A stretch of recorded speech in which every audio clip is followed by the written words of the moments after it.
Good evening भाई लोग, good evening. कैसे हैं आप सभी? सभी को गुड इवनिंग, नमस्कार, जय हिंद। सम्राट भाई, चलो भाई सभी लोग जल्दी से कनेक्ट हो जाओ। और आज हमारा नया चैप्टर, नया टॉपिक, नए क्वेश्चंस, बहुत बढ़िया कंटेंट, बहुत बढ़िया क्वेश्चंस और बहुत बढ़िया तैयारी। सभी लोग जल्दी से जुड़ जाओ। सभी को नमस्कार, जय हिंद, गुड इवनिंग बच्चों।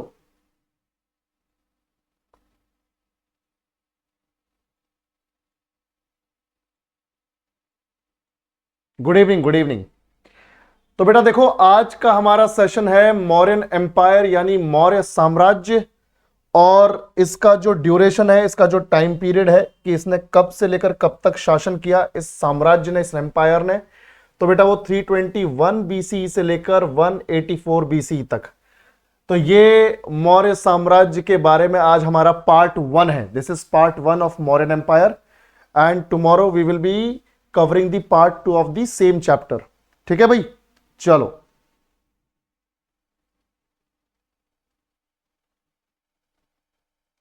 कौन सी पीडीएफ नहीं मिली है बेटा? सतीश, कौन सी पीडीएफ नहीं मिली? पीडीएफ तो भेज दी गई है सारी की सारी।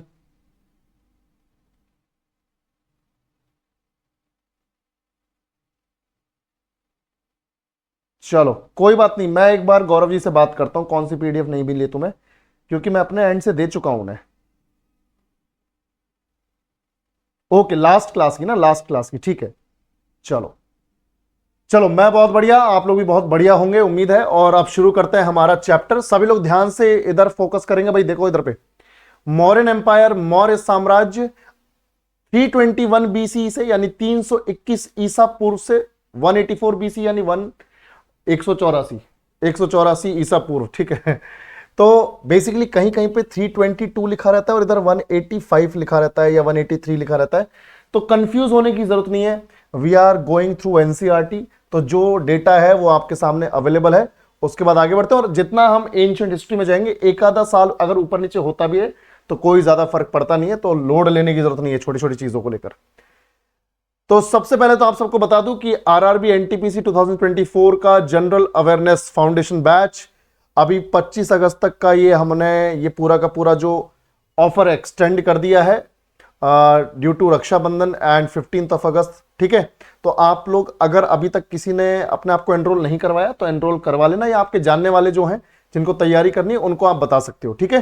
तो ये ऑफर 25 अगस्त तक एक्सटेंड हो चुका है, तो आराम से आप कोर्स खरीद सकते हो और बेसिक से एडवांस तक तैयारी कर सकते हो सीबीटी 1 सीबीटी 2 की जीके के लिए। चलो बेटा, पहला क्वेश्चन हमारे पास, सभी लोग फर्स्ट क्वेश्चन देखो, बहुत बढ़िया question. During the Mauryan reign which of the following provinces was considered as the gold mine hub in Karnataka. Maurya शासनकाल के दौरान कर्नाटक में निम्नलिखित में से किस प्रांत को सोने की खान का केंद्र माना जाता था? भाई ऑप्शन तुम्हारे सामने है, सुवर्णगिरी, उज्जैनी, तक्षशिला, तोसली। जल्दी बताओ, किसी को जवाब मालूम है तो जल्दी से जवाब दो। बहुत बढ़िया, बहुत बढ़िया, काफी सारे लोग जवाब दे रहे हैं। चलो, गुड इवनिंग, गुड इवनिंग। तो देखो आंसर क्या, मैं आपको बताता हूं। आंसर है, आंसर क्यों बताएं, पहले एक्सप्लेनेशन देते हैं ताकि तुम ससुरा पूरा सुनो, ठीक है।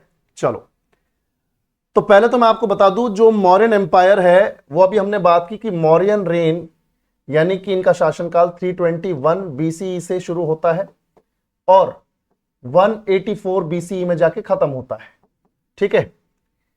अब सीधी बात यह है कि अशोक के टाइम में, स्पेशली अशोक के टाइम में, ध्यान से देखना बेटा, जब अशोक रूलर बना है ना, सम्राट अशोक जब रूलर बना तो वो 268 बीसी में रूलर बना। 268 बीसी से लेकर 232 बीसी तक।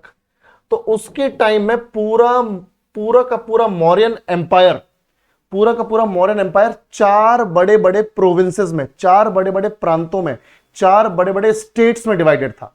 ये कौन कौन से स्टेट्स थे? नॉर्थ प्रोविंस यानी उत्तरी प्रांत, वेस्ट प्रोविंस यानी वेस्टर्न यानी कि पश्चिमी प्रांत, साउथ प्रोविंस यानी दक्षिणी प्रांत, और ईस्ट प्रोविंस यानी पूर्वी प्रांत। जो तो यहां पे देखो चारों दिशाओं में चारों डायरेक्शंस में इसने अपने प्रोविंसेस बनाए हुए हैं, और खुद बैठता था पाटलिपुत्र, जो मेन कैपिटल थी वहां पर। अशोक खुद कहां बैठ रहा है? पाटलिपुत्र में। अशोक बैठ रहा है कहां पर बच्चों? पाटलिपुत्र में। इसके किंगडम की मेन कैपिटल है। बाकी इसके 4 प्रोविंसेस हैं, उनकी अपनी अपनी कैपिटल है। जैसे जो उत्तरी प्रांत है बच्चों, उसकी कैपिटल थी तक्षशिला। ठीक है, तो 4 प्रांत है, तो उसकी कैपिटल पहले वाली नॉर्थ प्रोविंस की हो गई, उत्तरी प्रांत की हो गई तक्षशिला।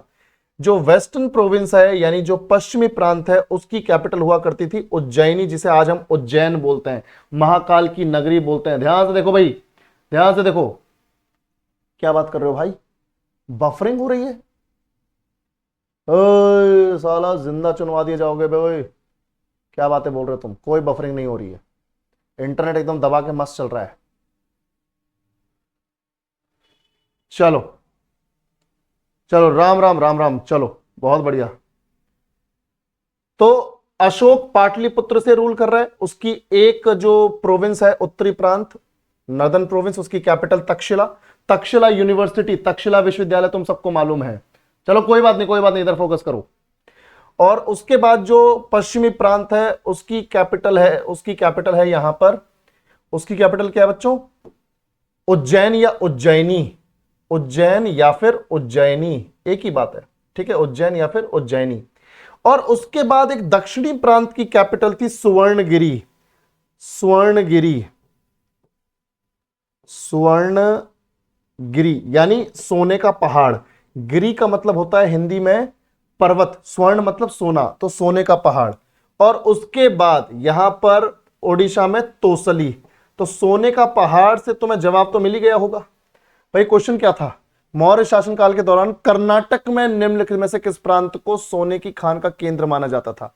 भाई अब सीधी बात देखो, सीधी बात है, यहां पर कर्नाटक में स्वर्णगिरी है, सोने का पहाड़ भी बोल रहा हूं, तो मतलब यही वो जगह होगी जहां पर सोने की खदानें हुआ करती थी अशोक के टाइम पे, मौर्य साम्राज्य के टाइम पर। तो भाई हमारा आंसर हो गया स्वर्णगिरी, ए, स्वर्णगिरी। ठीक है, तो याद रखना बेटा इस तरीके से। तो 4 प्रांत रहे अशोक के टाइम पे, उत्तरी प्रांत, पश्चिमी प्रांत, दक्षिणी प्रांत, पूर्वी प्रांत, northern province, southern province, western province, eastern province, और ये उनकी कैपिटल्स, और अशोक के अपने पूरे किंगडम की कैपिटल पाटलिपुत्र। चलो बेटा आगे बढ़ते हैं। Next question, most Ashokan inscriptions were in which language while those in the north west of the subcontinent were in Aramaic and Greek. Ashok के अधिकांश शिलालेख यानी चट्टानों पे जो उसने अभिलेख लिखवाए हैं, रॉक्स पर जो उसने इंस्क्रिप्शंस लिखवाए हैं, वो कौन सी भाषा में थे, कौन सी लैंग्वेज में थे? जबकि हमारे इंडियन सबकॉन्टिनेंट के जो नॉर्थ वेस्ट का जो एरिया है, वहां पर जो इंस्क्रिप्शंस मिले हैं वो अरामाइक और ग्रीक लैंग्वेज में थे। तो आपसे जो जनरली मैक्सिमम या मेजरली जो उसके शिलालेख हैं, जो रॉक इंस्क्रिप्शंस हैं, उनकी भाषा पूछी जा रही है। नॉर्थ वेस्ट का तो उन्होंने बता दिया कि उत्तर पश्चिम वाले जो इलाके हैं वहां पर तो अरामाइक और ग्रीक भाषा में थे, पर ज्यादातर कौन सी भाषा में थे ये तो आपसे पूछ रहे हैं। अगर जवाब दे सकते हो तो जवाब दो। अच्छा ठीक है, कुछ लोग बोल रहे हैं बी, कुछ लोग बोल रहे हैं डी, है ना भाई? बी या डी, बिल्कुल कंफ्यूजन है थोड़ा सा, है ना? चलो कंफ्यूजन दूर कर देते हैं, आंसर है बी, प्राकृत। भाई देखो, अशोक ने अपने साम्राज्य के बारे में, अपने राजपाट के बारे में, अपने रूलिंग पीरियड के बारे में, अपनी एक्टिविटीज के बारे में सब कुछ बताना चाहा रॉक्स के ऊपर इंस्क्रिप्शंस लिखवाकर, रॉक्स के ऊपर, चट्टानों के ऊपर अभिलेख लिखवाकर।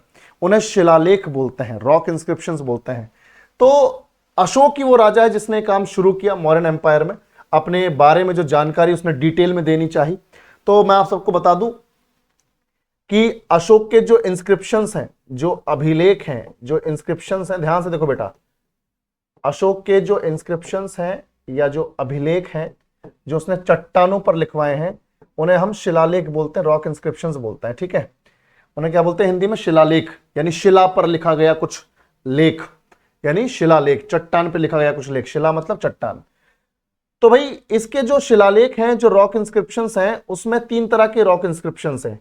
एक तो है major rock inscriptions, major rock inscriptions यानी जो बड़ी चट्टानों पर लिखे गए हैं, जो बड़ी चट्टानों पर लिखे गए हैं वो मेजर रॉक इंस्क्रिप्शंस। जो छोटी चट्टानों पर लिखे गए हैं, मेजर के बाद माइनर रॉक इंस्क्रिप्शंस, जो छोटी चट्टानों पर लिखे गए हैं, छोटी इंफॉर्मेशन होगी, थोड़ी इंफॉर्मेशन होगी, माइनर रॉक इंस्क्रिप्शंस। और उसके बाद पिलर इंस्क्रिप्शन, कुछ स्तंभ गाड़े गए थे इसके टाइम पर और उन पर भी कुछ लिखा गया, उन पर भी कुछ लेख लिखे गए हैं, है ना, पिलर्स पर भी। तो 3 तरह के इंस्क्रिप्शंस मिले हैं अशोक के, मेजर रॉक इंस्क्रिप्शन बड़ी चट्टानों पर लिखे हुए, माइनर रॉक इंस्क्रिप्शन छोटी चट्टानों पर, और स्तंभ पिलर्स पर, पत्थर के पिलर्स पर इंस्क्रिप्शंस मिले, उन्हें पिलर इंस्क्रिप्शन यानी स्तंभ अभिलेख कहा जाएगा। अब बात यह है कि सर इंस्क्रिप्शंस ठीक है, ज्यादातर इंस्क्रिप्शंस कौन सी भाषा में थे? तो देखो ज्यादातर इंस्क्रिप्शंस हैं इसके, जो अधिकांश जो इंस्क्रिप्शंस हैं वो है बच्चों इंडिया में। कहां पर? इंडिया में। आज का जो भारत है वहां पर, इंडिया में।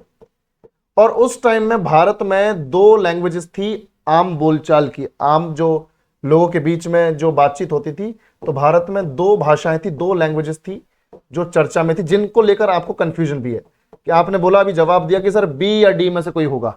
तो मैं आप सबको बता दूं कि अशोक ने जो इंस्क्रिप्शंस लिखवाए भारत में, इंडिया में, वो लिखवाए प्राकृत में। किसमें? प्राकृत में। पाली में कम लिखवाए, प्राकृत में ज्यादा लिखवाए। एक चीज याद रखना, भारत में 2 भाषाएं कौन कौन सी थी? प्राकृत, प्राकृत एवं पाली। तो ये 2 भाषाएं थी जिनका इस्तेमाल आम जनता भी करती थी, और आम जनता को ही अपने बारे में बताने के लिए इसने क्या किया? प्राकृत और पाली लैंग्वेजेस में इसने लिखवाना शुरू किया। पर मोस्टली इसने लिखवाया प्राकृत, क्योंकि ये जैसे आज के टाइम में हिंदी और इंग्लिश कम्युनिकेशन की भाषाएं हैं, पर हम लोग हिंदी ज्यादा इस्तेमाल करते हैं, तो हमारे लिए हिंदी वैसी होगी जैसे उस जमाने में प्राकृत थी। समझ में आया भाई? प्राकृत। तो प्राकृत भाषा में इसने हिंदुस्तान में जितने भी इंस्क्रिप्शंस हैं ज्यादातर प्राकृत भाषा में लिखवाए हैं। क्योंकि देखो, जिस इलाके के लोगों को आने वाले टाइम में आपको मैसेज देना है, अपने बारे में बताना है, तो आपको वहीं उस इलाके की जो लोकल लैंग्वेज है उसमें ही बताना पड़ेगा, ताकि वो पढ़ सकें, आपके बारे में जान सकें। अब मान लो ये संस्कृत में लिखवा देता, कोई नहीं पढ़ता, ना कोई इंटरेस्ट लेता। समझ में आ रही है बात? ये तो प्राकृत में था तो इसने लिखवा दिया प्राकृत में, तो ये अच्छा सोचा इसने। तो भारत में 2 भाषाएं थी उस वक्त, प्राकृत और पाली, और प्राकृत भाषा में इसने लिखवाया है अपने ज्यादातर इंस्क्रिप्शंस को जो इंडिया में। और एक चीज और याद रखना, जिस स्क्रिप्ट में, जिस लिपि में ये दोनों भाषाएं लिखी जाती थी, उस स्क्रिप्ट को बोलते हैं ब्राह्मी स्क्रिप्ट। कौन सी स्क्रिप्ट बच्चों? ब्राह्मी स्क्रिप्ट। बहुत इंपॉर्टेंट फैक्ट आप सबको बता रहा हूं मैं। स्क्रिप्ट कौन सी थी? ब्राह्मी। जैसे हिंदी हम लोग देवनागरी स्क्रिप्ट में लिखते हैं, अब जैसे मैं जो भी यहां पे लिख रहा हूं ये सब देवनागरी स्क्रिप्ट में लिखा जा रहा है, देवनागरी लिपि में लिखा जा रहा है। समझ में आ रहा है कि नहीं? चलो आगे बढ़ते हैं। कोई बात नहीं, कोई बात नहीं, शुरू करते हैं, कोई दिक्कत नहीं सुशील। चलो, तो ये हो गया हमारा सेकंड क्वेश्चन। तो यहां पर ये देखना, ये वाला जो एरिया पूरा, यहां पर तो इसने ज्यादातर ब्राह्मी लिपि, ब्राह्मी स्क्रिप्ट, और भाषा कौन सी इस्तेमाल की है? प्राकृत। इंडिया में इसने ज्यादातर जो इंस्क्रिप्शंस लिखवाए वो कौन सी लैंग्वेज में? प्राकृत। पर जैसे ही हम उत्तर पश्चिम की तरफ जाते हैं, वेस्ट की तरफ जाते हैं, तो यहां पर अरामाइक, अरामाइक एक भाषा है, एवं ग्रीक लैंग्वेज, उसमें इसने लिखवाया है।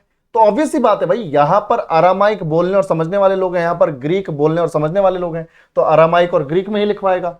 ऐसा थोड़ी कि यहां पर भी प्राकृत में लिखवा देगा, साला प्राकृत किसी को समझ में नहीं आ रही है। तो जो भाषा जहां पर इस्तेमाल हो रही है, इसने उसी भाषा में इंस्क्रिप्शंस लिखवाए हैं। तो अरामाइक और ग्रीक। और अरामाइक जो भाषा है, जो भाषा यह है खरोष्टी स्क्रिप्ट से रिलेटेड, खरोष्टी लिपि से। लिपि ही अलग है, खरोष्टी लिपि है वो, ठीक है, अरामाइक वाली।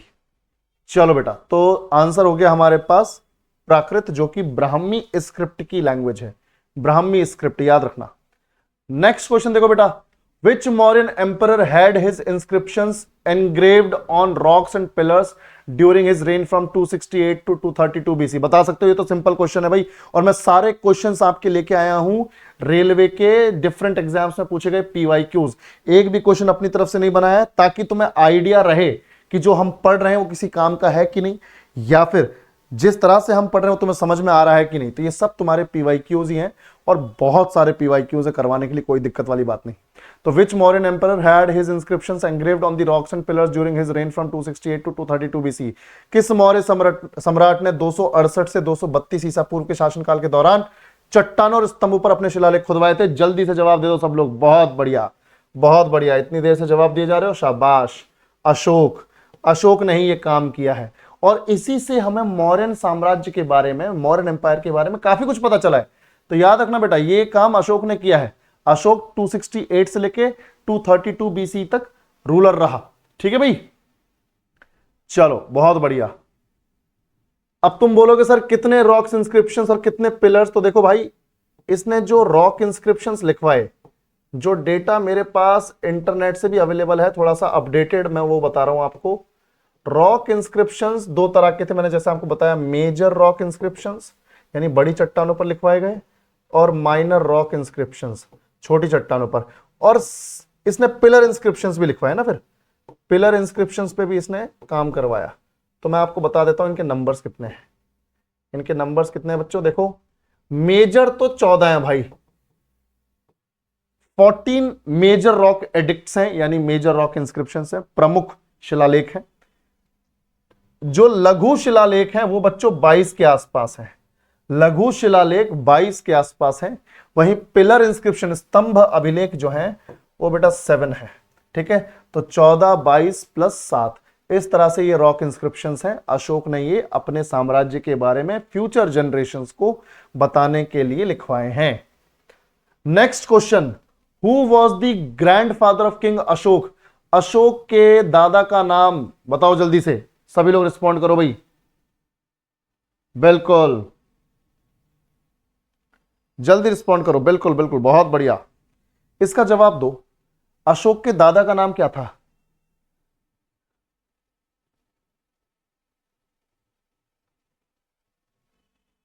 साला कोई उसके बेटे को दादा बना रहा है। चलो देखो इधर पे, अशोक के बापू का नाम था भाई लोग, अशोक के बापू का नाम बिंदुसार।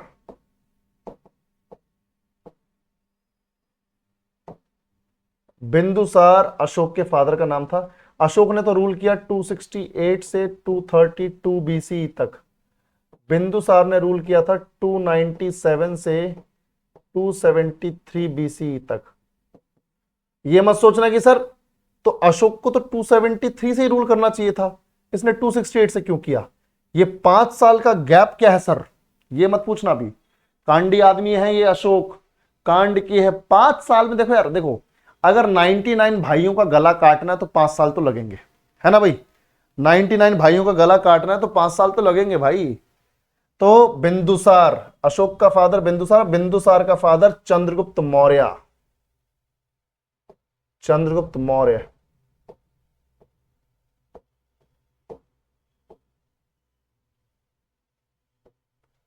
चलो भाई देखो ध्यान से, बिल्कुल मैं बताऊंगा, वो कहानी भी आएगी आगे। चंद्रगुप्त मौर्य, ठीक है, अब ध्यान से देखो, चंद्रगुप्त मौर्य जो है अशोक का दादा है। अशोक का दादा कम रंगीला नहीं है, बढ़िया रंगीला आदमी। बताता हूं तुम्हें, देखो पहला पॉइंट इसके बारे में, इसके बारे में फर्स्ट पॉइंट चंद्रगुप्त मौर्य के बारे में। एक तो ये फाउंडर है मौर्यन डायनेस्टी का, founder of Mauryan dynasty, Maurya वंश की स्थापना की है इसने, फाउंडर ऑफ मौर्यन डायनेस्टी। तो मौर्य वंश की स्थापना कर दी बच्चों एक तो इसने। दूसरा देखो ध्यान से, दूसरा देखो, दूसरा इसने जो मौर्यन डायनेस्टी स्टैब्लिश की वो 321 बीसी में स्टैब्लिश की थी। पर एक चीज याद रखना, ये अकेले स्टैब्लिश नहीं किया इसने, चाणक्य ने हेल्प की है, with the help of Vishnugupta Kautilya. पूरा नाम तो विष्णुगुप्त कौटिल्य, वैसे चाणक्य बोलते हैं। With the help of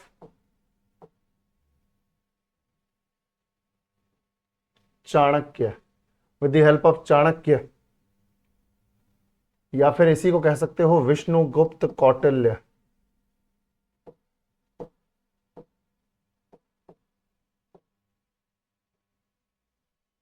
Vishnugupta Kautilya, याद रखना।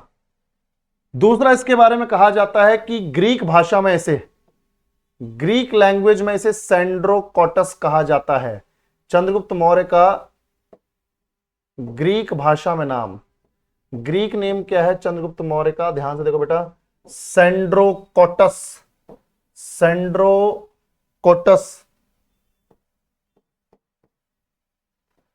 क्या नाम है? सेंड्रोकोटस। तीसरा पॉइंट देखो भाई, इसकी वाइफ का नाम था दुर्धरा और इसी वाइफ से पैदा हुआ बिंदुसार। दुर्धरा इसकी वाइफ का नाम है। पर इसने एक शादी और की थी, इसने एक शादी और की थी भाई। जब अलेक्जेंडर द ग्रेट यहां से चला गया, अपनी आर्मी जो है उसकी गिव अप कर गई और उसके बाद वो वापस चला गया, तो उसके साथ एक सीन था कि वो जो भी टेरिटरी जीतता था, जो भी राज्य जीतता था, उसे अपने जो सेनापति हैं या फिर जो भी अपने खास आदमी उनके हवाले कर दिया करता था और दूसरी टेरिटरी को जीतने निकल पड़ता था। तो वैसे ही उसने क्या किया था कि काफी बड़ा एरिया ग्रीस से लेके या अफगानिस्तान तक का, ग्रीस से लेके अफगानिस्तान तक का जो एरिया उसने जीता हुआ था, तो उसने अपने का आर्मी जनरल, अपने एक सेनापति, उसको पूरा का पूरा एरिया दे दिया कि तू रूल कर। ठीक है भाई। उस सेनापति का नाम था सेल्यूकस निकेटर। Seleucus Nicator. तो सेल्यूकस निकेटर जो है वो यहां पर रूल कर रहा है पूरा का पूरा ग्रीस से लेके अफगानिस्तान तक। ठीक है, ग्रीस से लेके अफगानिस्तान तक वो रूल कर रहा है। तो सेल्यूकस निकेटर की बेटी, जहां किसी की हिम्मत नहीं हो रही है, अपना चंद्रगुप्त मौर्य जो है एकदम, ठीक है भाई, खतरनाक हो रखा है। सेल्यूकस निकेटर की बेटी थी भाई 15 से 16 साल की, 15 to 16 years, 15 to 16 years old. ठीक है, वो इसकी बेटी है। तो चंद्रगुप्त मौर्य ने कभी उसको देख लिया एक बार, तो उसने जिद पकड़ ली कि चाणक्य से बोला कि गुरुदेव मुझे उस लड़की से शादी करनी है, वो शायद सेल्यूकस निकेटर की बेटी है और मुझे उससे शादी करनी है किसी भी हाल में। तो गुरुदेव ने बोला भाई ऐसा है, अगर तुम्हें सेल्यूकस निकेटर की बेटी का हाथ मांगना है तो तुम्हें उसे युद्ध में हराना होगा, वो ऐसे तुम्हें नहीं देगा अपनी बेटी। बोला तो ठीक है, कब युद्ध करना है ये बताओ, है ना भाई। लड़की का चक्कर बाबू भैया, लड़की का चक्कर। अब देखो ध्यान से, और मैं लड़कियां ऑफेंड मत हो जाना, मैंने बस ऐसे ही बोला है, ठीक है। कहीं बोलो सर आप तो ऑब्जेक्टिफाई कर रहे हो, ये सिर्फ और सिर्फ मजे की बात है, ठीक है। लॉन्डो को भी नहीं छोड़ेंगे, टेंशन नहीं लेना, लॉन्डे को भी उधेड़ेंगे आप लोग इधर पे क्लास में। तो सेल्यूकस निकेटर की डॉटर है 15 to 16 ईयर्स ओल्ड, इसका नाम है हेलेना। हेलेना, क्या नाम है बच्चों? हेलेना। तो चंद्रगुप्त मौर्य ने किसी टाइम पे इसको देख लिया। हाँ, अब देखो भाई ध्यान से, ओए सम्राट बाबू ये सब बातें नहीं चलेगा इधर पे, ठीक है। ये सिर्फ हम सब बोलेंगे, तुम लोग नहीं बोलोगे। उधर से साला, उधर से सिर्फ, हाँ उल्टा सीधा कुछ नहीं। ध्यान से देखो, ध्यान से देखो, सच्ची को बेटा ब्लॉक हो जाओगे, समझ लो। तुम्हारा ह्यूमर हमको समझ में आ रहा है, सालो तुमसे ज्यादा बड़ा नहीं हूं मैं। हाँ चलो भाई ध्यान से देखो। तो सेल्यूकस निकेटर की डॉटर है हेलेना। तो हेलेना जो है वो 15 to 16 ईयर्स ओल्ड है। तो चंद्रगुप्त मौर्य ने इसे कभी कहीं देखा था, तो इसने अपने गुरुदेव से बात शेयर की कि मुझे उससे शादी करनी है और मुझे उससे शादी करनी है, हर हाल में करनी है। बोला ठीक है, शादी करनी है तो तुम्हें सेल्यूकस निकेटर को वॉर में हराना पड़ेगा। ठीक है भाई, वॉर में हराना पड़ेगा। बोला ठीक है, युद्ध कब करना है ये बता दीजिए। बोला युद्ध ऐसा है, ठीक है, युद्ध डिसाइड करते हैं, डेट डिसाइड करते हैं और उसके बाद फिर वॉर लड़ते हैं। और उसने वॉर लड़ा, और सेल्यूकस निकेटर का जो एम्पायर है वो भाई इसके एम्पायर से बहुत ज्यादा बड़ा। भाई चंद्रगुप्त मौर्य का जो मगध है, चंद्रगुप्त मौर्य का देखो मगध कितना बड़ा है। चंद्रगुप्त मौर्य का मगध ये है, ध्यान से देखो बेटा, ये चंद्रगुप्त मौर्य का मगध है। ये तो सेल्यूकस निकेटर का 1/3 एरिया है। तो इतने बड़े साम्राज्य का राजा था सेल्यूकस निकेटर, और उसकी बेटी है हेलेना। तो चंद्रगुप्त मौर्य ने उस सेल्यूकस निकेटर को हरा दिया। ध्यान से देखो बेटा, बिल्कुल सेल्यूकस निकेटर को हरा दिया चंद्रगुप्त मौर्य ने, और बोला अब अपनी बेटी की शादी करवा मेरे से। उसको करवानी पड़ी, और कुछ टेरिटरी भी उसने दी, अफगानिस्तान के इलाके की कुछ टेरिटरी भी इसको दी। इसने वो टेरिटरी भी ले ली दहेज में, और उसके बाद इसको लगा कि ससुर जी जो हैं परेशान ना हो जाएं ज्यादा। ससुर जी जो हैं ऐसे इलाके के राजा हैं जहां पे ससुरे घोड़े वोड़े हाथी वाती कुछ है ही नहीं खास। तो इसने अपने मगध के जंगलों से 500 हाथी, 500 एलिफेंट्स, 500 एलिफेंट्स जो हैं वो किसको दिए? वो अपने ससुर को दिए गिफ्ट में। उसने गिफ्ट में अपनी बेटी दे दी कि भाई शादी कर लो अब जाओ, और उसने बोला ठीक है। खुश होके चंद्रगुप्त मौर्य खुश होके 500 हाथी इन्हें गिफ्ट कर देता है, 500 एलिफेंट्स। बिल्कुल ठीक है भाई, बिल्कुल सालिकस को। कोई बात नहीं जतिन, कोई बात नहीं बेटा, हार नहीं मानना साला, गिव अप नहीं करना है। जब तुम्हें पता है कि 2-3 नंबर से रह रहे हो तो मतलब एफर्ट्स थोड़े से ही ज्यादा लगने बस, ठीक है, गिव अप नहीं करना है। चलो बिल्कुल, अब ये 500 एलिफेंट इसने दे दिए इसको। उसके अलावा शादी हो गई, शादी हो गई। अब देखो सेलिकस निकेटर की बेटी से शादी हो गई, तो मतलब सेलिकस निकेटर के साथ वैवाहिक संबंध स्थापित कर लिए हैं, मैट्रिमोनियल अलायंसेस स्टैब्लिश कर लिए हैं। तो याद रखना सेलिकस निकेटर के साथ मैट्रिमोनियल वैवाहिक संबंध चंद्रगुप्त मौर्य के हुआ करते थे। मैट्रिमोनियल अलायंस है, हेलेना से शादी की है। 5th पॉइंट देखो इसका, अगर एम्पायर देखोगे तो एम्पायर मैंने तुम्हें जैसे अभी बताया कि अफगानिस्तान से लेकर अभी तुम देख ही रहो मैप पर, अफगानिस्तान से लेकर बांग्लादेश तक है। साउथ में नहीं है इसका, साउथ में रूलिंग पीरियड इसका है ही नहीं, इसकी टेरिटरी साउथ में है नहीं। नॉर्थ इंडिया के इस बेल्ट को इसने कंट्रोल किया है चंद्रगुप्त मौर्य ने। तो अफगानिस्तान से लेकर बांग्लादेश तक इसका एरिया है। 6th पॉइंट देखो भाई, 6th पॉइंट, जब ये याद है मैंने तुम्हें बताया था कि जब जैनिज्म पढ़ रहे थे कि जब चंद्रगुप्त मौर्य का रूलिंग पीरियड था तो उस टाइम पे फेमिन आया था मगध में, अकाल की स्थिति बनी थी। तो उस टाइम पे मैंने तुम्हें बताया था कि चंद्रगुप्त मौर्य खुद भी भद्रबाहु के साथ श्रवणबेलगोला, मैसूर के पास श्रवणबेलगोला में आ गया था। मैंने ये बताया था तुम्हें उस टाइम पर, ठीक है। श्रवणबेलगोला, तो श्रवणबेलगोला में चंद्रगुप्त मौर्य जो है भद्रबाहु के साथ जाता है जैनिज्म अपना के। तो चंद्रगुप्त मौर्य अडॉप्टेड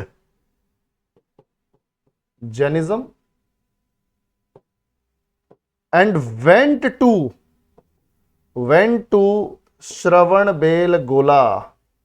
ये कहां चला गया? श्रवणबेलगोला विद भद्रबाहु। याद है ना, भद्रबाहु नीचे आ गया था, स्थूल भद्र ऊपर आ गया था, विद भद्रबाहु। और यहां पर इसकी डेथ हो गई स्लो स्टारवेशन से, और यहां पर इसे क्या मिल गया बच्चों? मोक्ष मिल गया। कुछ ही दिनों बाद इसने खाना पीना वगैरह सब छोड़ दिया, स्लो स्टारवेशन से, धीरे धीरे जो भूख से जो मौत मिली है उसी को यहां पर बोला जा रहा है मोक्ष, ठीक है भाई। तो चंद्रगुप्त मौर्य याद रखना, adopted Jainism and went to Shravanabelagola with Bhadrabahu, और वहां जाकर इसको मोक्ष मिल गया, इसकी डेथ हो गई स्लो स्टारवेशन से, भूख से। तो याद रखना भाई श्रवणबेलगोला। 7th पॉइंट, चंद्रगुप्त मौर्य के दरबार में मेगास्थनीज नाम का एक ग्रीक एम्बेसडर आया था।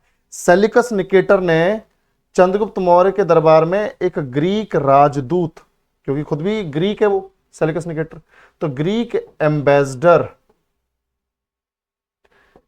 एक ग्रीक राजदूत इसको भेजा, ग्रीक राजदूत को भेजा जिसका नाम था मेगास्थनीज।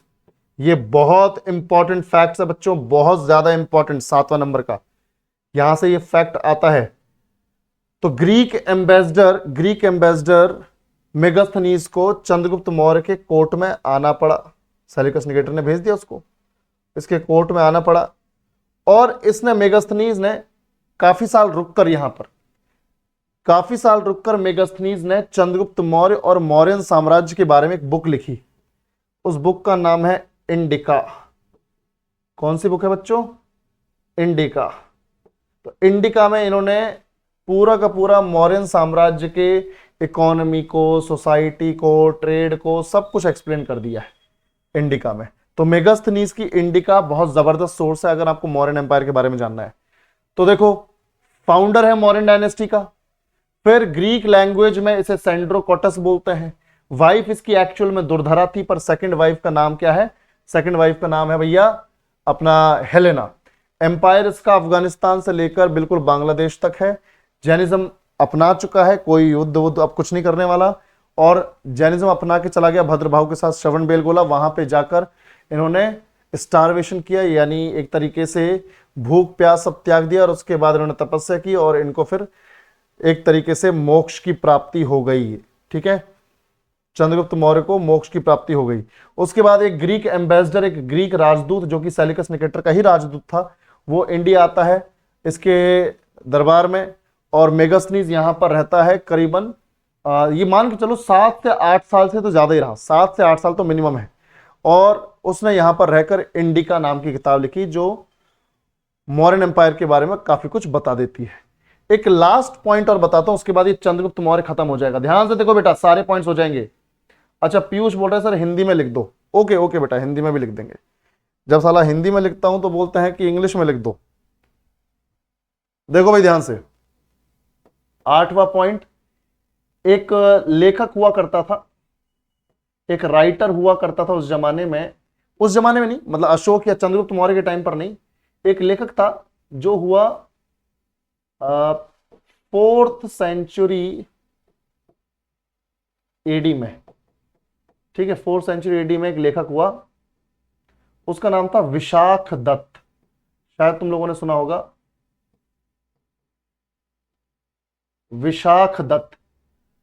तो विशाख दत्त जो है ना बच्चों, ये चंद्रगुप्त टू, समुद्रगुप्त याद है, गुप्त साम्राज्य, गुप्त एम्पायर में समुद्रगुप्त नाम का रूलर है, समुद्रगुप्त का बेटा चंद्रगुप्त टू है।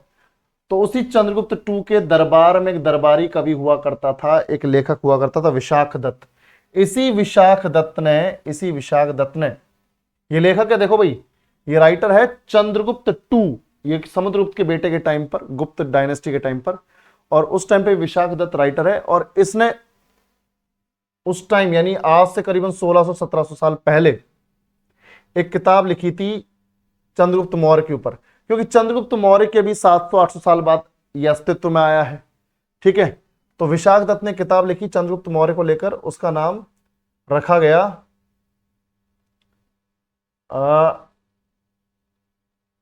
4th सेंचुरी में विशाख दत्त ने, हाँ, मुद्रा राक्षस। किताब का नाम क्या था बच्चों? मुद्रा राक्षस। अब तुम बोलोगे सर ये कैसा नाम है और मुद्रा राक्षस क्या है ये? बेटा देखो, राक्षस धनानंद जो कि नंद वंश का आखिरी घटिया रूलर था, धनानंद का प्राइम मिनिस्टर यानी अमात्य, मंत्री को क्या बोलते थे बच्चों उस जमाने में? अमात्य। तो ध्यान से देखो, मुद्रा राक्षस नाम की जो किताब है विशाख दत्त ने लिखी है, धनानंद के प्राइम मिनिस्टर अमात्य राक्षस के नाम पर। बंदे का नाम ही राक्षस है भाई, बंदे का नाम ही राक्षस है, उसके प्राइम मिनिस्टर का नाम क्या है? राक्षस। तो मुद्रा राक्षस यानी कि राक्षस की, यानी कि वो जो बंदा है, ठीक है, राक्षस जो कि धनानंद का प्राइम मिनिस्टर था, उसका यहां पर जिक्र हो रखा है मुद्रा राक्षस में चंद्रगुप्त मौर्य के साथ। तो धनानंद का पीएम अमात्य, यानी धनानंद को सर पे चढ़ाए रखता था ये पीएम अमात्य राक्षस, है ना भाई? कुछ चढ़ाने वाले भी तो होने चाहिए, तो चढ़ाने वालों में ये एक है। ठीक है, राजा को राजा फील करवाते थे भाई, राजा को राजा फील करवाते थे। तो ध्यान से देखो, ये अमात्य राक्षस जो है धनानंद को धनानंद फील करवाता था कि तू धनानंद है, तेरे से शक्तिशाली कोई नहीं, तेरे से ज्यादा शक्तिशाली कोई नहीं, तू ही सबसे ज्यादा पावरफुल है। उसको चढ़ा चढ़ा के ऐसी तैसी करवा दी इसने। ठीक है, तो अमात्य राक्षस और चंद्रगुप्त मौर्य के बीच में काफी तगड़ी दुश्मनी रही है।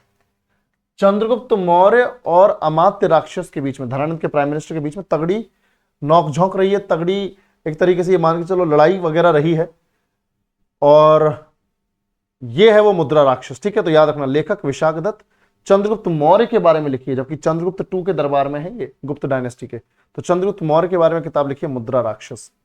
ठीक है, तो ये हो गई भाई अपने समुद्र अपना जो चंद्रगुप्त मौर्य हैं उनके बारे में सारे पॉइंट्स हमने यहां पर कवर कर लिए। तो यहां पर पता तो चली गया who was the grandfather of king Ashok, यह है चंद्रगुप्त मौर्य, ठीक है, बिंदुसार के फादर, अशोक के दादा, और ये पूरी डिटेल्स हमने देख ली अशोक के दादा की। नेक्स्ट क्वेश्चन देखो भाई, next, which Mauryan emperor led a military campaign to conquer Kalinga around 261 BC, लगभग 261 ईसा पूर्व किस मौर्य सम्राट ने कलिंग पर विजय प्राप्त करने के लिए सैन्य अभियान का नेतृत्व किया था? जल्दी से बताओ बेटा। बिल्कुल गगन, अभी बताता हूं, अभी बताता हूं।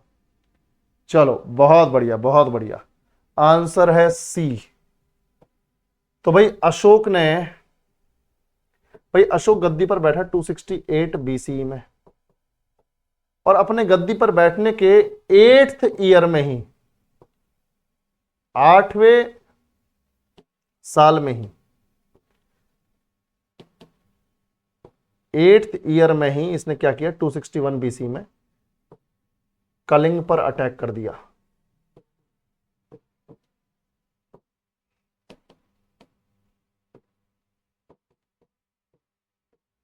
कलिंग पर अटैक कर दिया भाई लोग, और कलिंग पर अटैक जब इसने किया अशोक ने, तो खुद ये उस पूरे बैटल को लीड कर रहा है। युद्ध में खुद लीड कर रहा है।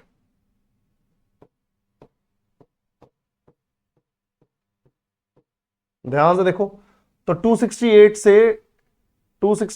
से लेकर 8वें साल 261 बीसी तक इसने कलिंग पर अटैक कर दिया और युद्ध में खुद लीड कर रहा है।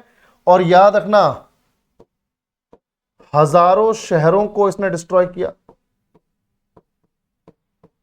हजारों शहरों को डिस्ट्रॉय किया इसने, छोटे छोटे टाउन्स बने हुए थे।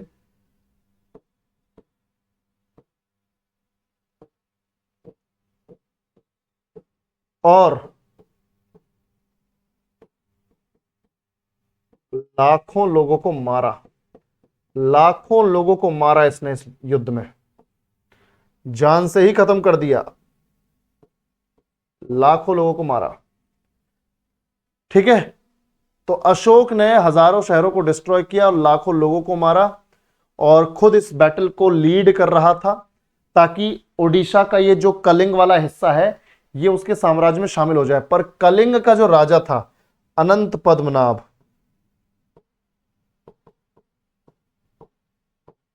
कलिंग का जो राजा था उसका नाम था अनंत पद्मनाभ, अनंत पद्मनाभ। उसको इसने बुरी तरीके से फंसाने की कोशिश की कि भाई आप ऐसा करो, आप शामिल हो जाओ और जैसा चाहोगे उस तरह से चीजें कर लेंगे, कोई दिक्कत नहीं है, आप जो है मौर्यन साम्राज्य में शामिल हो जाओ। तो कलिंग के राजा अनंत पद्मनाभ ने मना कर दिया साफ कि चाहे कुछ भी हो जाए पर मगध के साथ नहीं जुड़ेंगे। तब इसको गुस्सा आया भाई, ठीक है, तब इसको गुस्सा आया और उसके बाद इसने अटैक किया था, और अनंत पद्मनाभ, उसके परिवार, उसके जानने पहचानने वाले जो उसके ट्रूप्स थे, सिपाही थे, सबको मार दिया। तो 261 ईसा पूर्व में मौर्य सम्राट ने कलिंग पर विजय प्राप्त करने के लिए सैन्य अभियान का नेतृत्व किया था। तो अशोक ने किया था ये, खुद ही बैटल को लीड किया, खुद ही पूरा पंगा लिया, और आखिर में वो जो कलिंग युद्ध में जो खून खराबा हुआ ना बच्चों, जो खून खराब हुआ उससे इसका मन जो है बैठ गया एकदम, इससे इसका मन बैठ गया। बिल्कुल ध्यान से देखो भाई, बिल्कुल बिल्कुल, तो इसका मन बैठ गया कि यार ये मैंने क्या कर दिया। शाम को जब पूरा बैटलफील्ड इसने देखा तो चारों तरफ खून ही खून, चारों तरफ कटे पिटे शरीर और हाथ मुंडी सब कुछ ऐसी तैसी हो रखी है, छोटे बच्चे तक जो है मारे गए। तब इसको लगा कि यार ये बहुत गलत कर दिया मैंने, बहुत ज्यादा गलत कर दिया, इसकी तो जरूरत भी नहीं थी।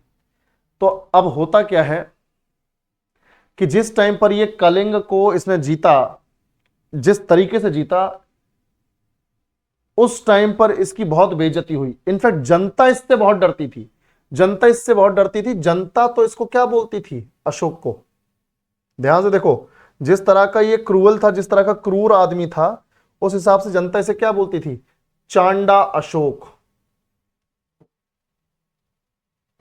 चांडा अशोक। पर जब इसने ये राजा अनंत पद्मनाभ को हराया, उसकी फैमिली को मारा, उसके ट्रूप्स को मारा, तो इसको बहुत ज्यादा परेशानी हुई, क्योंकि हर तरफ खून ही खून दिख रहा है। हर तरफ इसको रियलाइज हो रहा है कि यार मैंने बहुत गलत काम कर दिया, बहुत ज्यादा गलत काम कर दिया। तो अब इसको लगा कि इसका तो एक ही तरीका है कि मैं कैसे पछतावा करूं। तो इसने क्या किया, इसने डिसाइड किया कि ये अब से कभी भी हथियार नहीं उठाएगा आगे से, मतलब खुद से कभी हथियार नहीं उठाएगा। पर रिएक्शन में अगर कोई ऐसा इंसान आ गया जो अटैक कर रहा है हथियार से, तो फिर डिफेंसिव मोड में आने के लिए तो हथियार चाहिए, पर खुद से कभी हथियार नहीं उठाऊंगा। तो कलिंग के राजा अनंत पद्मनाभ को हराने के बाद ये जबरदस्त चेंज आया अशोक के अंदर, ठीक है। और उसने अपने आप को बुद्धिज्म में कन्वर्ट कर लिया, अपने आप को बुद्धिज्म में कन्वर्ट कर लिया। और बुद्धिज्म में कन्वर्ट कर लिया, ध्यान से देखो बेटा, बिल्कुल बिल्कुल बिल्कुल, थैंक यू दीपक। हाँ बिल्कुल, हथियार, हाँ, इन हाथों ने हथियार चलाने छोड़े हैं। अबे ससुरो हथियार चलाना भूले नहीं है, हैं? चलो, तो देखो भाई, तो इसने हथियार चलाना छोड़ दिया, इसने वायलेंस, हिंसा छोड़ दी। पर इसने बोला भाई आगे से हथियार नहीं उठाऊंगा, पर कभी जो साला रिएक्शन में उठाना पड़ा तो उसकी गारंटी मैं लेता नहीं हूं। तो इसने बुद्धिज्म अपना लिया, वायलेंस यानी हिंसा छोड़ दी। और बुद्धिज्म में जब इसने अपने आप को कन्वर्ट किया बच्चों, तो एक बुद्धिस्ट मंक, एक बौद्ध भिक्षु के अंडर इसने अपने आप को कन्वर्ट किया। उस बौद्ध भिक्षु का नाम था उपगुप्त। क्या नाम है बच्चों? उपगुप्त। तो उपगुप्त के अंडर इसने बुद्धिज्म को अपनाया बच्चों। और फिर तो ये इतना बढ़िया आदमी हो गया है, तुम सबको मालूम है, फिर 250 बीसीई में याद है थर्ड बुद्धिस्ट काउंसिल कंडक्ट करवाई थी पाटलिपुत्र में। थर्ड बुद्धिस्ट काउंसिल, मैंने बताया था तुम लोग, तीसरी Buddhist meeting, third Buddhist council इसने कंडक्ट करवाई पाटलिपुत्र में। तो इतना बढ़िया जबरदस्त फैन हो गया महात्मा बुद्ध का ये, ठीक है। एक तो बुद्धिज्म ही अपना लिया, दूसरा बुद्धिस्ट काउंसिल भी कंडक्ट करवा दी। और अब ये चांडा अशोक से, जैसे ही बुद्धिज्म अपनाया, जैसे इसने पश्चाताप किया, तो वैसे ही जनता इसे चांडा अशोक से धर्म अशोक बोलने लगी। धर्म अशोक, की कितना बढ़िया हो गया ये, मतलब 100 चूहे खाकर बिल्ली हज को चली ससुरी, ठीक है भाई। बिल्कुल, सोनू कुमार का यहां पे एक फैक्ट है कि भाई कलिंग युद्ध के बारे में जो जानकारी है, कलिंग वॉर के बारे में जो जानकारी है बच्चों, 13th major rock edict, Kalinga war के बारे में, कलिंग वॉर के बारे में अगर आपको इंफॉर्मेशन चाहिए, अगर आपको जानकारी चाहिए, तो इसका जो 13th मेजर रॉक एडिक्ट है, 13th मेजर रॉक एडिक्ट यानी प्रमुख शिलालेख, 13वां प्रमुख शिलालेख जो है, उसमें इसका डिस्क्रिप्शन है।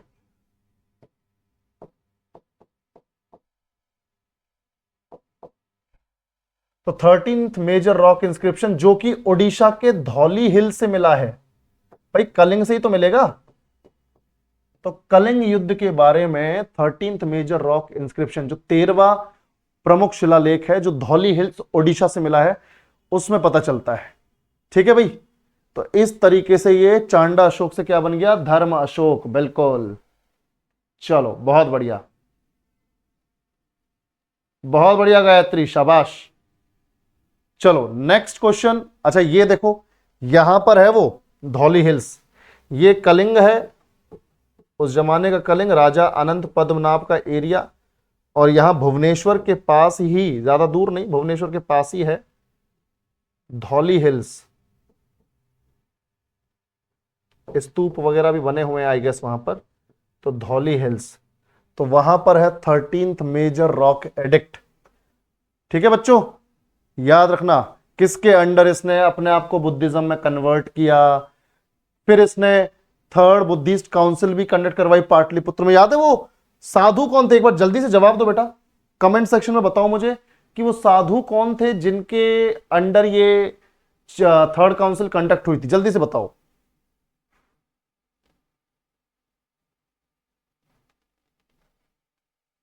नहीं नहीं नहीं नहीं, उपगुप्त नहीं। शाबाश सोनू, सोनू बहुत बढ़िया। कुणाल, मोगली पुत्तिस, मोगली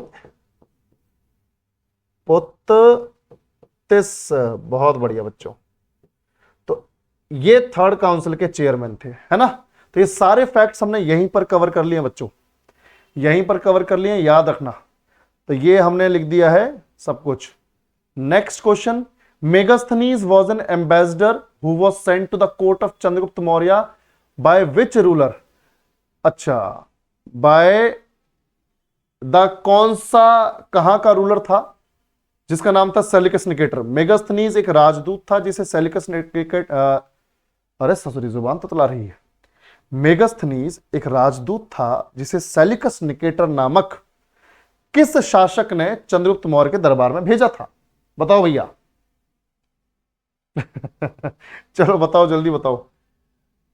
जवाब आया, जवाब आया, शाबाश, बहुत बढ़िया। ग्रीक, सेलिकस निकेटर ग्रीक राजा है, बिल्कुल, बहुत बढ़िया। तो ये देखो, ये था भाई वो सेल्यूसिड एम्पायर, देखे हो, ये ग्रीस देखो यहां से, ये इतना एरिया, भाई ध्यान से देखो, मैं मार्क कर रहा हूं, ये इतना एरिया जो है, देख रहे हो भाई, ये इतना एरिया सेल्यूसिड एम्पायर था। क्या बोलते थे इसे, सेल्यूसिड एम्पायर, सेल्यूसिड साम्राज्य, यानी सेलिकस निकेटर का साम्राज्य। अब ये तो है पूरा ग्रीस से लेकर इधर अफगानिस्तान तक किसका, सेलिकस निकेटर का। और अपने अपने चंद्रगुप्त मौर्य का कितना था, देखो ये इतना,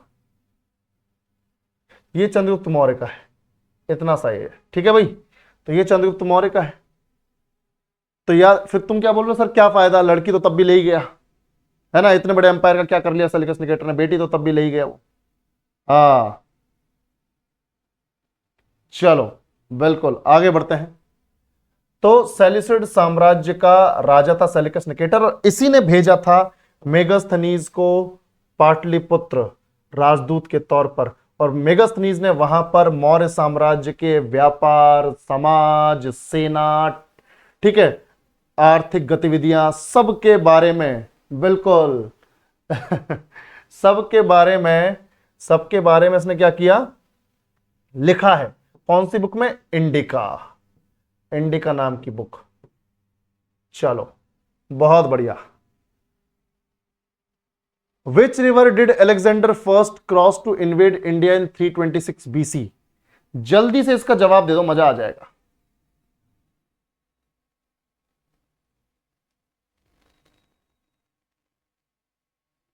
बिल्कुल बिल्कुल सोनू, वही वही एरिया, इंडस, इंडस, इंडस भैया, इंडस आंसर है, इंडस। क्या कर रहे हो तुम लोगों को, साला रिवर का वो लोकेशन वगैरह नहीं मालूम है क्या। देखो इधर पे, मैं मैप पर दिखाता हूं भाई, ये रिवर जो है ना, ये है इंडस। कौन सी रिवर है ये, इंडस रिवर है ये, सिंधु नदी, ये सिंधु नदी है। उसके बाद देखो, ये यहां से आती है, ये सतलुज है, ये सतलुज है। उसके बाद देखो भाई, ये आ गई यहां से इस तरह से, ये रेड वाली, ये ब्यास है या व्यास है, व्यास नदी या ब्यास नदी। उसके बाद ये देखो भाई ग्रीन कलर से, यहां से इस तरह से ये गई, और ये चेनाब है, ये कौन सी है, चेनाब। उसके बाद देखो, फिर ये इस तरह से यहां से, ये रावी है, पिंक वाली जो है रावी है। और उसके बाद ये देखो भैया, ये झेलम है। अब बताओ भाई ससुरो, जब अगर अलेक्जेंडर आएगा तो देखो सीक्वेंस क्या है, सिंधु, झेलम, चेनाब, रावी, ब्यास और सतलुज। तो जब अलेक्जेंडर आएगा तो सबसे पहले कौन सी रिवर क्रॉस करेगा, देखना जरा, खुद ही देखो, इंडस। समझ में आया कि नहीं भाई, इंडस रिवर। तो पहली कौन सी नदी है? 326 ईसा पूर्व में जब धनानंद रूल कर रहा था भारत पर, तो आक्रमण करने के लिए सिकंदर ने सबसे पहले कौन सी नदी पार की थी? तो भाई सबसे पहले सिंधु नदी पार की, इंडस। बिल्कुल बिल्कुल, ये सारा पानी जो है नदियों का अरब सागर में गिरता है, अरेबियन सी में गिरता है। ठीक है, तो इंडस रिवर को सबसे पहले क्रॉस किया। फिर झेलम के किनारे वो पोरस के साथ युद्ध हुआ था, झेलम के किनारे, झेलम का बैटल बोलते हैं उसे, battle of Hydaspes, battle of Jhelum. फिर उसने चेनाब को क्रॉस किया, फिर रावी को। पर जैसी ब्यास नदी के पास पहुंचा, आर्मी ने गिव अप कर दिया, बोला तेरी ऐसी की तैसी, हम होम सिक फील कर रहे हैं, हम 15-10 सालों से लड़े जा रहे हैं, और तू पगला जो है अब इतनी नदियां पार करवा रहा है, इतनी नदियां हमने जिंदगी में पार नहीं की। पहले इंडस पार करो, फिर चिनाब पार, झेलम पार करो, फिर चिनाब पार करो, फिर रावी, अब तू ब्यास करवा ले। ब्यास के बाद बोलेगा सतलुज करवा दो, सतलुज के बाद जब आगे बढ़ेंगे तो बोलेगा यमुना पार कर लो, फिर बोलेगा गंगा पार कर लो। ससुरे हम नदियां ही पार करते रहे। ठीक है, तो इस तरीके से आर्मी ने गिव अप कर दिया और ब्यास नदी को क्रॉस नहीं किया, और बिना आर्मी के अलेक्जेंडर द ग्रेट की हवा टाइट हो गई। तो बोला ठीक है जी, वापस चलते हैं। फिर तो वापस लौट गया। तो ब्यास नदी को क्रॉस नहीं किया, पर सबसे पहले किसको क्रॉस किया? इंडस को। ठीक है भाई, बिल्कुल समझ में आया कि नहीं भाई लोग? क्लियर है ना?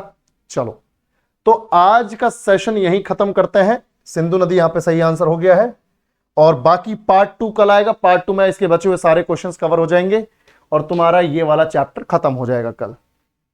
चलो भाई, तो आज के लिए इतना काफी है। बहुत हंस रहे हो ससुरा। फाउंडेशन वालों 5-10 मिनट में मिलते हैं, ठीक है? चलो, thank you so much, take care, bye bye, मिलते हैं। अभिषेक, चलो टेक केयर बच्चों, बाय बाय, गुड नाइट।